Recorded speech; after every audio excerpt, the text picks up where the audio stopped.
ரகசிய காதலை ஊருக்குள் பரப்பியவரை வெட்டி கொன்றுவிட்டு காட்டில் தலைமறைவாக இருந்தவரை தேவகோட்டை போலீசார் கைது செய்தனர். நடந்தது என்ன? சிவகங்கை மாவட்டம் தேவகோட்டை அருகே உள்ள சீனமங்கலம் கிராமத்தைச் சேர்ந்தவர் 24 வயது அர்ஜுனன்.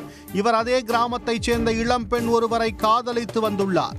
காதலர்கள் ரகசியமாக பழகி வந்ததை அந்த கிராமத்தைச் சேர்ந்த அருண் என்ற வள்ளியப்பன் பார்த்துவிட்டார். அது குறித்து ஊரில் உள்ளவர்களிடம் தெரிவித்ததாக கூறப்படுகிறது.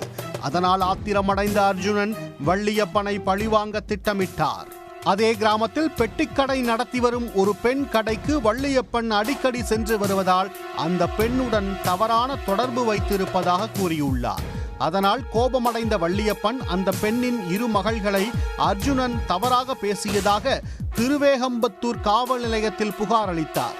அது பற்றி அறிந்த அர்ஜுனன் நேற்றிரவு பெட்டிக்கடைக்கு சென்றார். அங்கு வந்த அர்ஜுனன் வள்ளியப்பனை சரமாரியாக அரிவாளால் வெட்டி படுகொலை செய்துவிட்டு தப்பிச் சென்றதால் பரபரப்பு ஏற்பட்டது. கொலை குறித்து தகவல் அறிந்து சம்பவ இடத்துக்கு வந்த காரைக்குடி டிஎஸ்பி பார்த்திபன் கொலையாளிகளை பிடிக்க 2 காவல் ஆய்வாளர்கள் தலைமையில் தனிப்படை அமைத்து உத்தரவிட்டார்.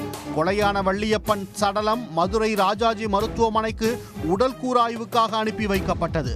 அதே நேரத்தில் அருகில் உள்ள காட்டுப்பகுதியில் தலைமறைவாக இருந்த அர்ஜுனனை தனிப்படையினர் கைது செய்தனர். கொலைக்கு பயன்படுத்திய அருவாளை திருவேகம்பத்தூர் பகுதியில் தேடி வருகின்றனர். கொலை தொடர்பாக திருவேகம்பத்தூர் காவல் நிலையத்தில் வழக்கு பதிவு செய்யப்பட்டுள்ளது.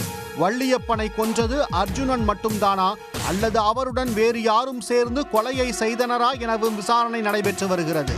இளைஞரின் காதல் விவகாரத்தை ஊருக்குள் அம்பலப்படுத்தியவரை வெட்டி கொன்ற சம்பவம் தேவகோட்டை பகுதியில் பரபரப்பாக பேசப்பட்டது.